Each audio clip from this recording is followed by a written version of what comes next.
Do a video about, I don't know. Could we do one about him? No, that wouldn't fit the Waluigi theme. Ammo pouches. Later. Belt, maybe. No, not now. Helmet. That's a pretty obvious how it works. Ah, yes.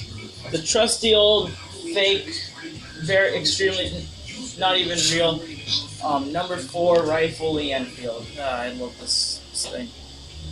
It's okay, so this is going to be the video that we're going to talk about, this thing here, this monstrosity.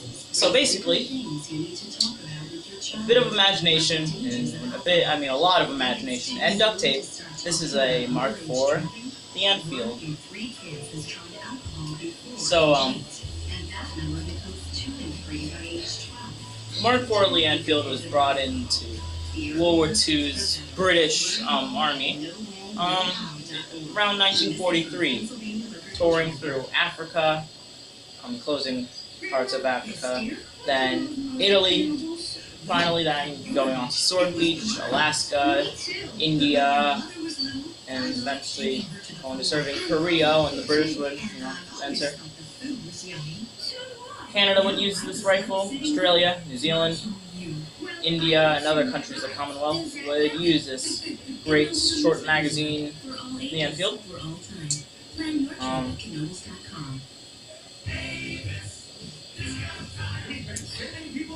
So, this rifle was brought into, of course, 1943. So, it has a pretty long service life. Corey, would you like to guess how long its service life was?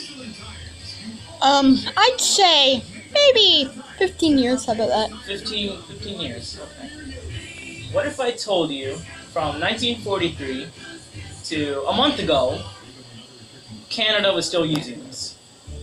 What? This rifle, yep. From 1943 to, I should probably explain this. So there's the Canadian militia. They go around, enforcing the law in very, out woodland parts of Canada, where the police or Mounties can't go. So they represent the law there, and they finally replaced this rifle nearly a month ago.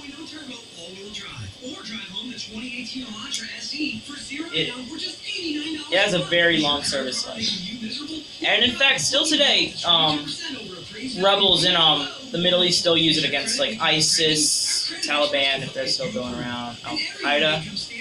Don't really hear much about them anymore. I think they're gone, but they still use it. So let's say there's trucks of ISIS going down.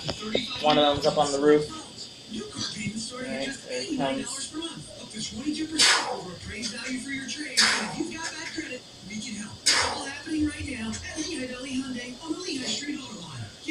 Taken out. Because it's extremely accurate. Even old soldiers today, the pensioners, they still say that's a damn accurate rifle. Pardon my cursing.